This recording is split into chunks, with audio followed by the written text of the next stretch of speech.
Bismillahirrahmanirrahim. Assalamualaikum warahmatullahi wabarakatuh. Alhamdulillah wassalatu wassalamu ala rasulillah wa man tabi'ahu ila yaumil qiyamah.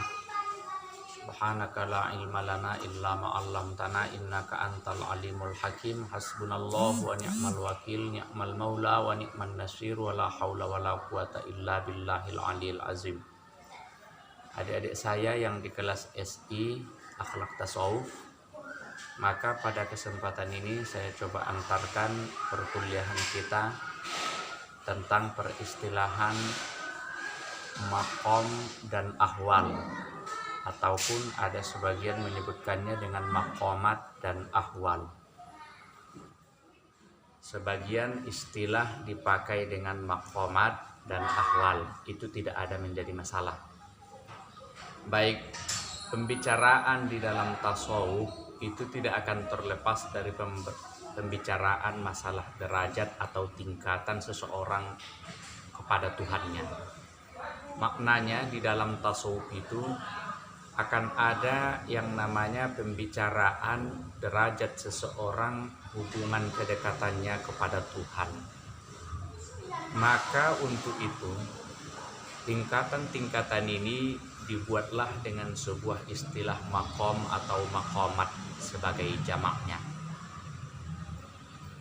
Maqam di sini adalah merupakan kedudukan hamba di hadapan Allah yang diperoleh melalui kerja keras atau latihan ibadah, kesungguhan melawan hawa nafsu, latihan-latihan kerohanian, serta menyerahkan jiwa sepenuhnya kepada Allah semata-mata beribadah kepadanya. Untuk itu adik-adik saya perlu pahami perbedaannya nanti antara maqam atau maqamat ini dengan ahwal. Kalau dia maqam, itu ada sebuah usaha proses latihan yang dilakukan seseorang untuk bisa dekat kepada Allah. Maka maqam ini adalah buah dari hasil latihan seseorang beribadah kepada Allah, kesungguhan dia melawan hawa nafsunya. Untuk itu tidak bisa ada meningkatnya derajat kita yang di maqam ini, maqam kita tanpa usaha. Jadi kata kuncinya di sini, maqam itu bisa kita dapatkan itu harus melalui usaha latihan yang kita lakukan dalam beribadah. Tentu muncul dalam pemahaman kita apa saja yang harus kita lakukan untuk menjadikan latihan dalam diri kita, memastikan adanya kedekatan kita beribadah kepada Allah. Semua ibadah yang kita lakukan itu berpengaruh kepada maqam kita. Selesaikan ibadah-ibadah wajibnya, tambahi dengan ibadah-ibadah sunnahnya, lakukan zikir-zikir yang banyak, baik ya zikir di waktu siang hari dan zikir di waktu malam hari. Kemudian yang berikutnya, tambahi dengan cara-cara ataupun pengamalan-pengamalan yang diajarkan oleh para ulama kita, agar kita itu meningkat dalam masalah derajat atau maqam kita, kedekatan kita kepada Allah. Jadi tidak bisa kita hanya berpangku tangan ingin dekat kepada Allah tanpa ada latihan yang intensif, latihan beribadah, latihan melawan hawa nafsu kita. Hawa nafsu ini lebih berbahaya daripada setan sebetulnya. Karena setan itu adalah musuh dari luar, sementara hawa nafsu itu berada di dalam. Ibaratkan maling itu lebih berbahaya malingnya yang di rumah ketimbang malingnya ada orang dari luar. Sebab yang paling mengganggu dan paling tahu semua seluk-beluk yang ada di rumah itu adalah malingnya yang ada di rumah, bukan malingnya yang dari luar. Maka untuk itu kesungguhan kita melawan hawa nafsu itulah yang disebut dengan usaha atau latihan kita memastikan maqam kita akan naik. Baik, kemudian yang berikutnya, menurut Imam Al-Qusairi ada 7 langkah yang harus dilakukan untuk meningkatkan derajat kita atau makom kita, hubungan kita kepada Allah. Yang 7 itu nomor 1 adalah taubat. Taubat kepada Allah adalah bagian yang paling utama. Sebelum melakukan pendekatan kepada Allah, sebelum melakukan latihan-latihan ibadah, itu yang utama adalah taubat kepada Allah. Kembalikan dulu diri kita untuk menjadi orang yang suci. Kemudian yang berikutnya, ada yang disebut dengan waro. Waro ini sering dipakai dalam istilah tasawuf. Maknanya di sini, kita harus sanggup untuk memutuskan diri kita tidak tersentuh dengan yang haram dan juga hal yang makruh dan subuhat. Orang yang ingin menjadi orang waro, maka dia tidak akan mau melakukan lagi hal yang haram, yang makruh pun dia tidak mau, juga yang subuhat. Baik ya dari segi makanan ataupun dari segi perlakuan, segala bentuk yang makruh, yang syubhat, yang haram dia tidak mau. Itu adalah orang yang mau menuju kepada waro. Berikutnya menurut Imam Al-Qusairi yang ketiga, ada yang disebut dengan zuhud. Zuhud ini adalah orang yang sudah sanggup berlatih untuk lebih mengedepankan akhiratnya dibandingkan dunianya. Akhirat dia itu dia kedepankan bukan berarti dia melupakan dan tidak lagi menikmati dunia. Maknanya di sini, akhirat dia nomor satukan, dia utamakan, tetapi dia jadikan dunianya sebagai jembatan tempat bercocok tanam dia untuk menuai hasil di akhirat. Dengan artian yang paling mudah kita pahami, dunia dia tidak akan bisa dilalaikan dunia. Dunianya tidak akan bisa untuk membuat dia menjadi orang yang jauh dari zikir. Dunia tidak membuat dia orang yang memang tidak punya tujuan untuk ibadah. Sehingga itulah yang disebut dengan zuhud. Berikutnya ada tawakal. Untuk menuju yang namanya makom itu harus ada tawakal yang harus kita latihkan. Tawakal ini adalah kemampuan menyerahkan diri secara utuh kepada Allah. Jadi tidak separuh-separuh kita menyerahkan diri kita kepada Allah secara utuh, sebagaimana kita diajarkan dalam Quran yang sering kita bacakan waktu sholat, doa iftitah kita. Inna sholati wa nusuki wa mahyaya wa mamati lillahi rabbil alamin. Sesungguhnya sholatku, ibadahku, hidupku, matiku, kuserahkan semua kepada Allah. Berarti tidak ada di situ yang namanya penyerahan kepada selain Allah. Maka sebenarnya tawakal itu adalah sebuah kemampuan yang dimiliki oleh manusia untuk menyerahkan semua jiwa, raga, dan perjalanan hidupnya, bahkan matinya pun hanya kepada Allah. Itulah sebabnya adanya di dalam surah Al-Fatihah, Iyyaka na'budu wa iyyaka nasta'in.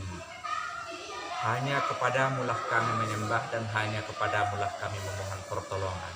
Sebenarnya kalau kita telah sedikit menurut ilmu nahwu, seharusnya itu na'budu iyyaka wa nasta'inu iyyaka, fi'il fa'il baru maf'ul. Ini didahulukan maf'ulnya baru fi'il fa'ilnya. Maknanya di dalam tafsir adalah litakhsis. Kajiannya kaitannya dengan tasawuf. Litakhsis itu maknanya adalah tawakal kita hanyalah kepada Allah. Tidak boleh kita berserah kepada selain Allah. Berapa banyak di antara manusia ketika misalnya ada masalah dia, lalu penyerahan dia kepada atasannya, penyerahan dia kepada orang kaya, penyerahan dia kepada orang yang kuat, sering mengatakan, kalau bukan kamu yang membantu saya tidak akan ada jalan keluarnya lagi. Ada lagi yang mengatakannya, kalau bukan karena bantuanmu saya tidak akan bisa sanggup lagi. Itu semua menyalah dalam tawakal. Tawakal itu adalah harus sepenuhnya kita serahkan kepada Allah. Berikutnya kata Imam Al-Qusairi, untuk kita bisa memasuki makom atau derajat kita yang lebih tinggi harus sanggup berlatih sabar. Sabar itu dalam istilah tasawuf itu sanggup sabar untuk melaksanakan semua aturan Allah, kewajiban Allah, sanggup sabar untuk melawan hawa nafsu, sanggup sabar untuk yang namanya segala ujian yang Allah timpakan kepada kita. Sabar itu adik-adik saya di kelas SI itu bukan pekerjaan yang mudah. Bahkan ada ulama yang mengatakan, kenapa di dalam Al-Quran itu selalu digandengkan kata sholat dan kata sabar, itu adalah dikarenakan dua-duanya sholat dan sabar itu adalah kerjaan ataupun pekerjaan yang paling berat dua-duanya. Kalau sholat adalah pekerjaan paling berat di bagian zahir manusia, kalau sabar pekerjaan paling berat di bagian batin manusia. Selanjutnya adalah harus mampu, kata Imam Al-Qusairi, untuk masuk derajat makom kita yang lebih tinggi dengan istilah fakir.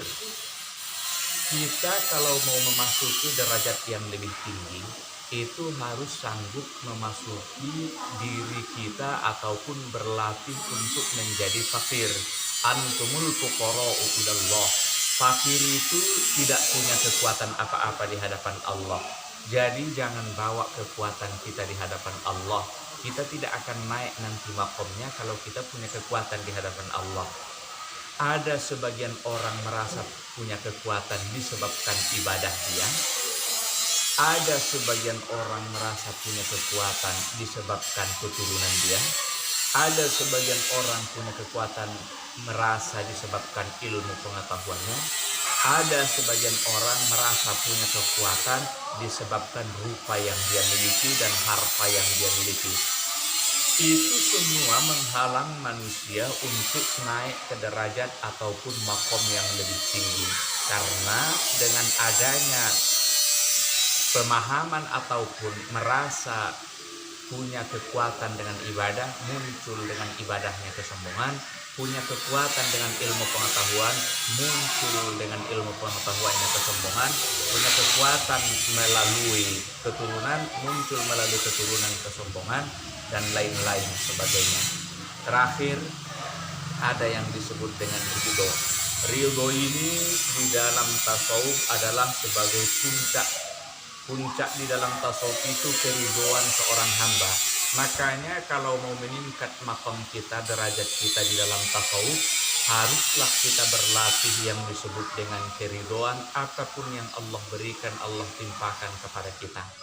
Itulah sebabnya pernah dikatakan oleh Nabi, wardo bima qasamallahu laka takun aghnan nas. Manusia yang paling kaya itu bukan yang paling banyak hartanya, tetapi orang yang paling ridho dengan apapun yang Allah berikan kepada kita.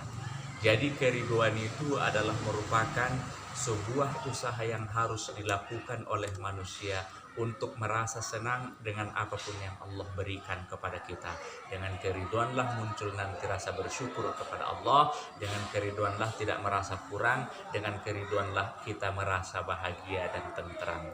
Saya kira adik-adik saya sebagai pengantar, makom itu bisa kita padakan dulu sampai di situ. Kita masuki dulu bagian ahwalnya.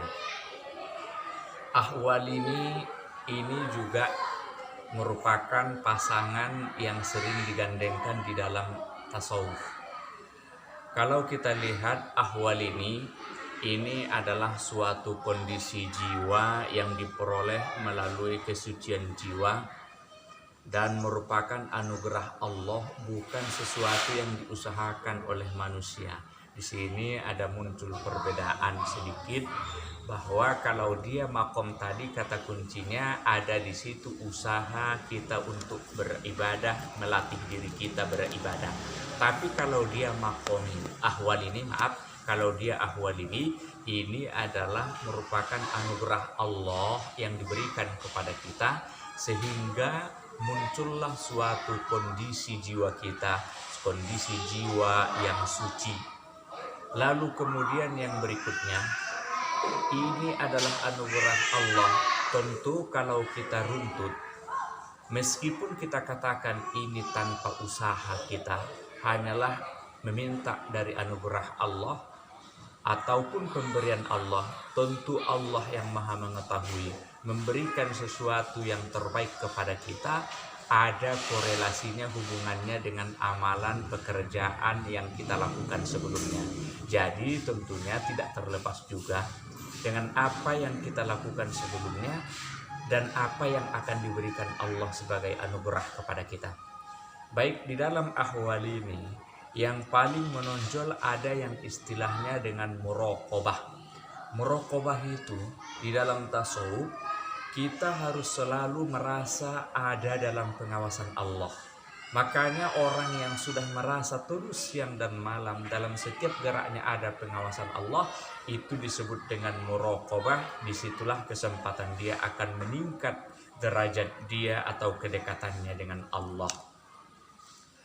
Saya mau bercerita yang sangat inspiratif untuk mengantarkan pemahaman kita yang disebut dengan muraqabah. Dulu di masa Ibnu Umar pernah menjumpai seorang penggembala kambing yang pada saat itu penggembala kambing ini memiliki kambing yang sangat banyak jumlahnya. Lalu Ibnu Umar mengatakan sambil menguji anak muda ini kambing siapa? Dia katakan dia hanya menjaga ataupun sebagai pekerja di situ. Lalu dikatakan oleh Ibnu Umar, jual saja kambingmu itu sama saya. 1 ekorkah atau 2? Kan tidak ada yang tahu. Jumlahnya kan banyak. Jangan-jangan yang punya pun tidak tahu jumlahnya berapa. Kan tidak ada yang tahu.